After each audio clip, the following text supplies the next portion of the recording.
청주시의 늑장제설에 이틀째 항의가 빗발치자 이범석 청주시장이 머리를 숙였습니다.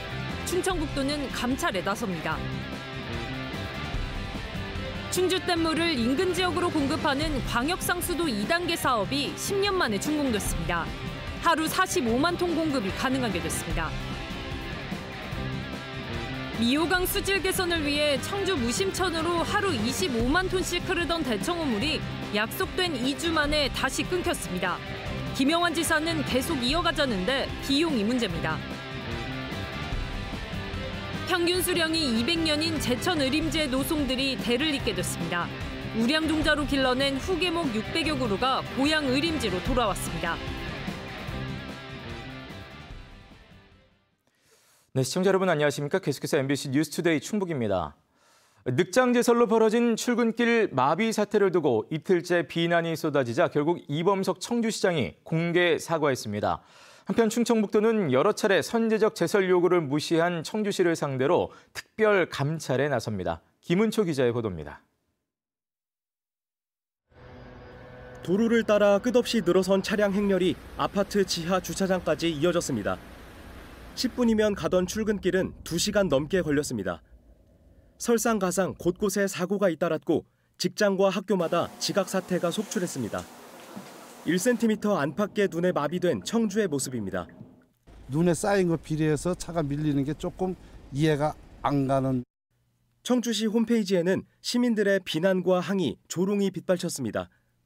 이 정도 눈에 도시가 마비되는 게 말이 되냐며 황당함을 드러냈습니다. 제가 시청에도 전화했거든요. 카시미를 빨리 뿌려달라. 너무 심하다 이랬는데 제설 작업을 하시는 분은 아예 못 봤어요. 비판이 쏟아지자 하루 만에 이범석 청주시장이 공개 사과했습니다. 대비를 못해 제설 작업이 늦어진 점을 인정하며 고개를 숙였습니다. 제설 작업 지연으로 많은 불편을 겪으신 시민 여러분께 진심으로 사과드립니다. 또 앞으로는 일기예보와 별개로 하루 전부터 미리 날씨 상황에 대비하겠다는 재발 방지책도 내놨습니다. 특보가 없더라도 특보가 발령될 걸로 예상되기 하루 전에 상황 판단 회의를 해서 대기시키는 것으로. 이번 청주시의 대처에 대해 충청북도는 이례적으로 감찰을 결정했습니다. 청주시의 제설 대응이 적절했는지, 제설 지침은 제대로 작동했는지, 유관기관과의 협업이 있었는지 등을 따져 원인을 명확히 밝히려는 겁니다. 안전감찰팀 창설 이후 지자체의 부실 제설 논란에 대한 조사는 이번이 처음입니다. 충청북도는 특히 나흘 전과 전날, 당일 새벽까지 공문과 전화 등을 통해 선제적 제설을 여러 차례 강조했는데도 왜 이행하지 않았는지를 따질 계획입니다. 공문이나 유선으로 또 SNS를 이용해서도 사전에 제설 작업을 철저히 해서 불편 사항을 좀 제공하지 않도록 했음에도 불구하고 안일하게 제설 작업을 함으로 인해서 불평을 너무 초래했습니다. 충청북도는 앞으로 일주일에 걸쳐 감찰을 벌인 뒤 책임자에 대한 징계 요구도 검토할 계획입니다. MBC 뉴스 김은초입니다. 시멘트 출하량이 안정세로 접어들고 있습니다. 충북 주요 4개사의 시멘트 BCT 출하량은 성신양의 단양공장이 16,000여 톤, 한일시멘트 단양공장이 10,000여 톤, 아세아시멘트 제천공장이 5,800여 톤 등으로 평소의 80% 수준을 보였습니다. 한편 국토교통부와 지자체가 합동 방문 조사를 벌인 결과 충북에서는 5개 시군에서 업무 개시 명령서 254부가 발송됐고 미복귀자는 없는 것으로 알려졌습니다. 한편 화물연대 BCT 충북지역본부는 파업에 동참하던 비조합원들이 복귀했을 뿐 조합원 이탈은 없다고 밝혔습니다. 화물연대는 단양에서 파업 투쟁을 호소하는 선전전에 나섰고 물리적 충돌이나 마찰은 없었습니다. 한편 민주노총 충북지역본부는 화물연대 파업을 지지하며 국민의힘 충북도당 앞에서 2박 3일 천막 농성에 들어갔습니다.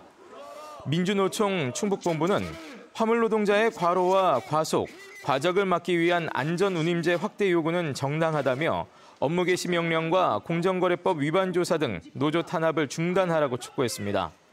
민주노총은 화물연대 파업을 함께하는 의미로 오늘 시민단체와 함께 한 끼 동조 단식을 벌일 예정입니다. 한편 진보 정당들도 오늘 국민의힘 충북도당 앞에서 화물연대 파업을 지지하는 기자회견을 예고했습니다. 기업가 투자 유치를 위해 빼놓을 수 없는 것이 바로 산업단지죠. 또 이 산업단지에 빼놓을 수 없는 것은 바로 충분한 공업 용수입니다. 충주댐은 20년 전부터 광역상수도를 통해 충북과 경기 지역에 물을 공급해왔지만 이제 물댈 곳이 넘쳐 용수 부족을 걱정할 처지였는데요. 그러나 이번에 2단계 사업을 통해 안정적인 물 공급이 가능해졌습니다. 이승준 기자가 보도합니다. 소양강 댐에 이어 저수량이 국내 두 번째로 많은 충주댐. 그러나 아이러니하게 충주댐으로부터 물을 공급받는 인근 지역은 물 부족 현상을 겪고 있습니다. 기업체 증가와 산업단지 조성 등으로 공업용수 수요가 크게 늘었기 때문입니다. 20년 전 충주댐 1단계 광역상수도 사업 이후 공업용수를 필요로 하는 산업단지는 24개로 늘었습니다. 이에 따라 3,400억을 들여 2단계 사업이 추진됐고 10년 만에 준공됐습니다. 충북 지역 5개 시군에 있는 24개 산업단지와 충북 혁신 도시에 생활 및 공업 용수를 공급하여 중부 내륙 지역의 발전을 견인할 것으로 기대하고 있습니다. 하루 20만 톤을 처리하는 취수장과 정수장을 갖췄고 120km에 걸쳐 관로를 묻었습니다. 기존 1단계 시설과 비상 연기가 가능해져 예기치 못한 가뭄과 각종 사고에도 안정적으로 용수 공급이 가능해졌습니다. 기존 1단계 25만 톤에 20만 톤이 더해져 하루 45만 톤의 공급이 가능해졌습니다.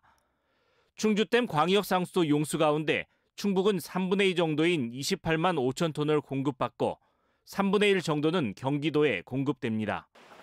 이번 2차 사업량의 절반 넘는 양이 반도체를 생산하는 SK 하이닉스 몫입니다. 공급량은 늘었지만 1차보다 배분 비율이 준 데 대해 충주에선 반발 움직임도 일고 있습니다.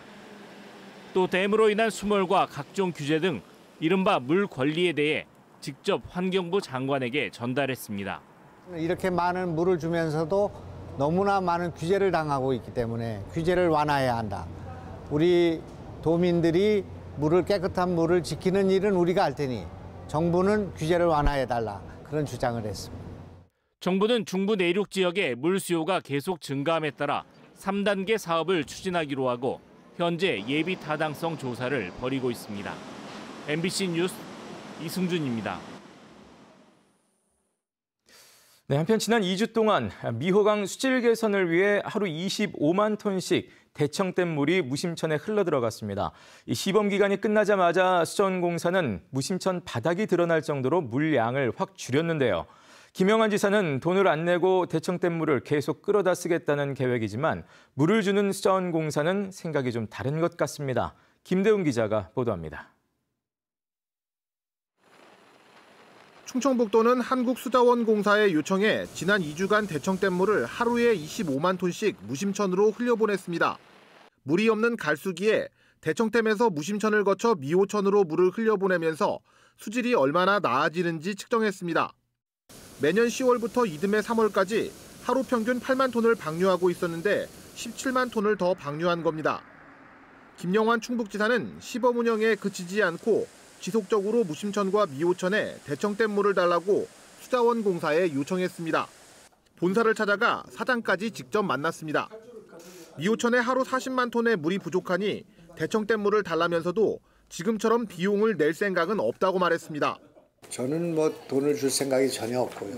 이거 우리 물이기 때문에 그게 아니라 돈을 더 받아야 된다고 생각하기 때문에.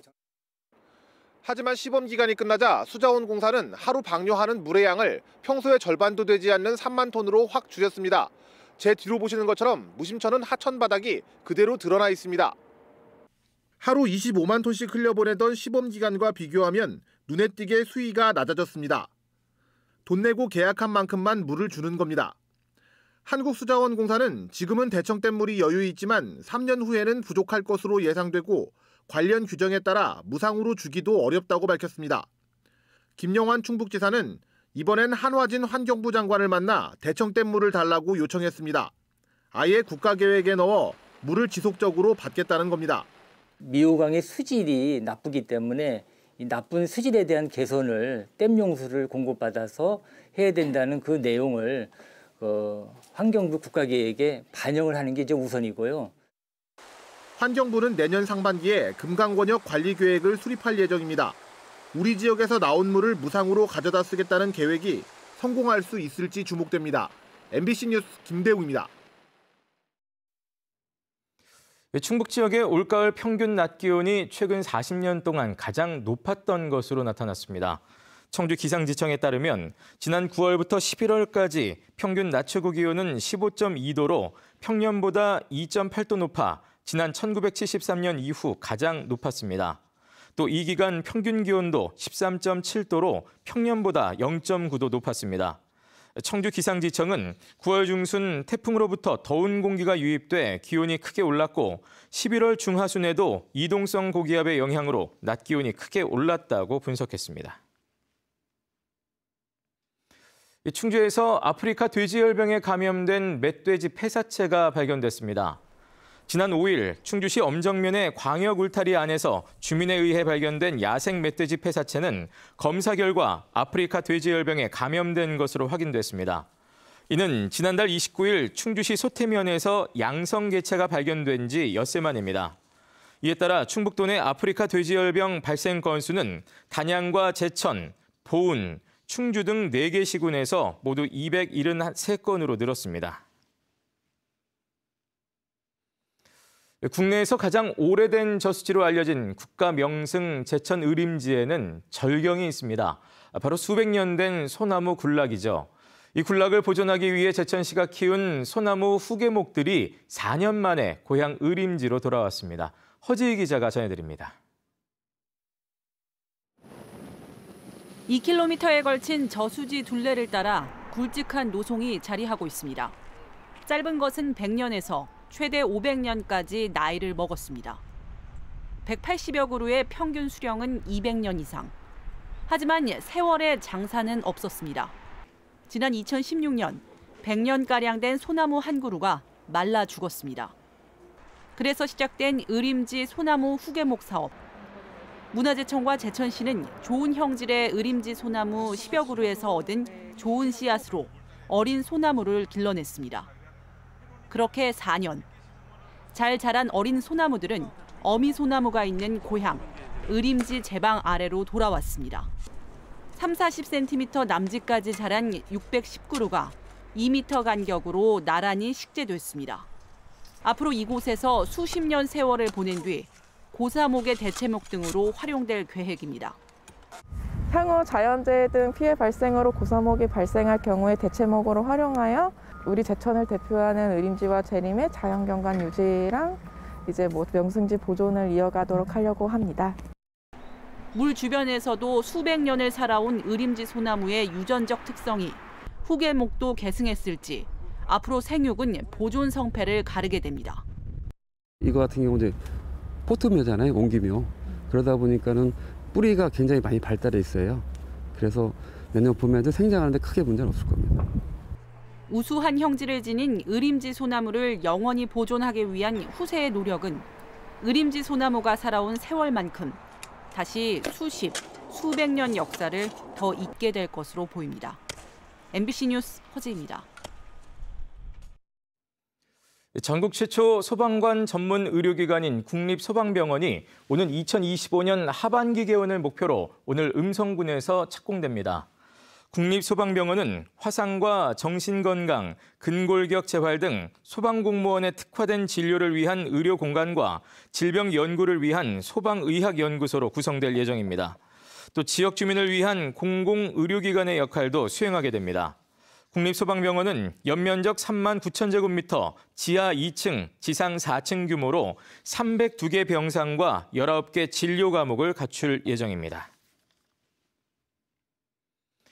5달째 공석 중인 충북대 총장에 대한 선출이 이제 가시화될 전망입니다. 충북대는 교수회와 직원회, 학생회 등 모든 구성원이 총장 선거 투표 반영 비율에 합의해 곧바로 총장 임용 추천위원회를 구성한다고 밝혔습니다. 합의된 구성원 간 투표 반영 비율은 교수회 69%, 직원회 23%, 학생회 8% 등입니다. 이에 따라 충북대는 내년 1월 중 총장 선출이 가능할 것으로 내다봤습니다.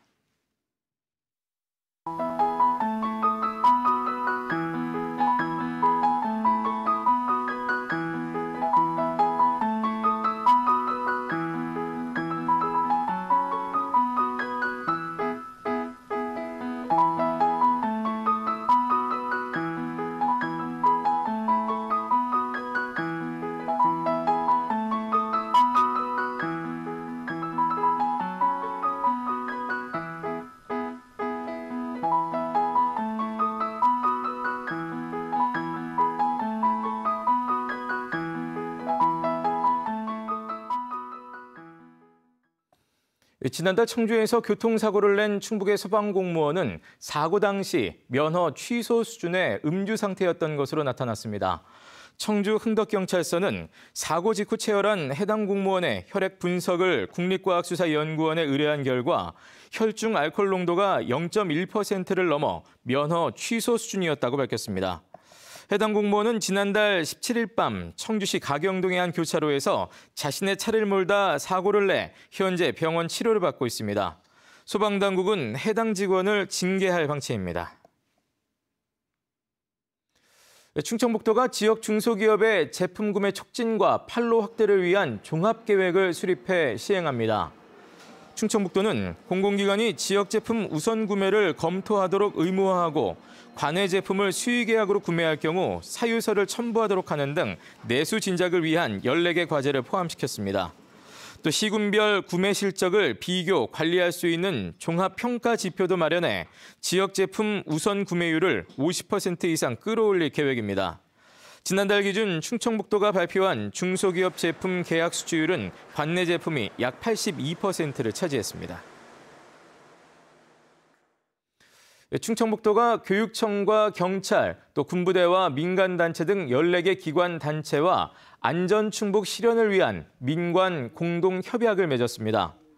충청북도는 12구 참사와 괴산 지진 등을 계기로 사회재난과 재해가 발생했을 때 우리 지역에 맞는 안전관리를 강화하기 위해 공동협약을 맺었다고 밝혔습니다. 협약에 따라 각 기관은 안전관리를 위해 서로 협력하고 안전문화 운동을 확산시켜 재난 상황에 신속하게 대처하게 됩니다. 청주 오송에 이어 충북 혁신도시에도 내년부터 수요응답형 대중교통수단인 DRT 버스가 시범 도입됩니다.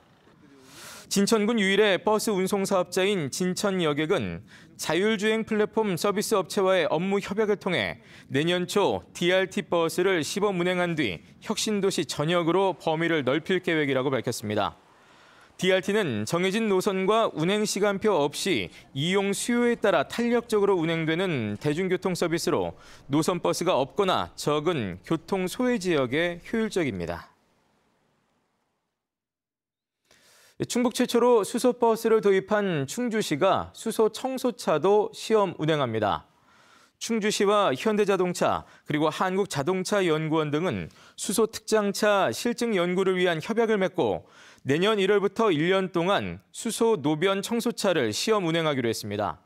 또 시험 운행에서 발견된 문제점은 현대자동차 등에 전달돼 차량 성능 개선에 활용됩니다. 소상공인들의 판로 확대를 위해 청주형 이커머스 플랫폼이 구축됩니다. 청주시는 민선 8기 공약 사업인 청주형 이커머스를 구축하기 위해 내년 3월까지 기본계획 수립 용역을 진행합니다. 네, 뉴스를 마칩니다. 고맙습니다.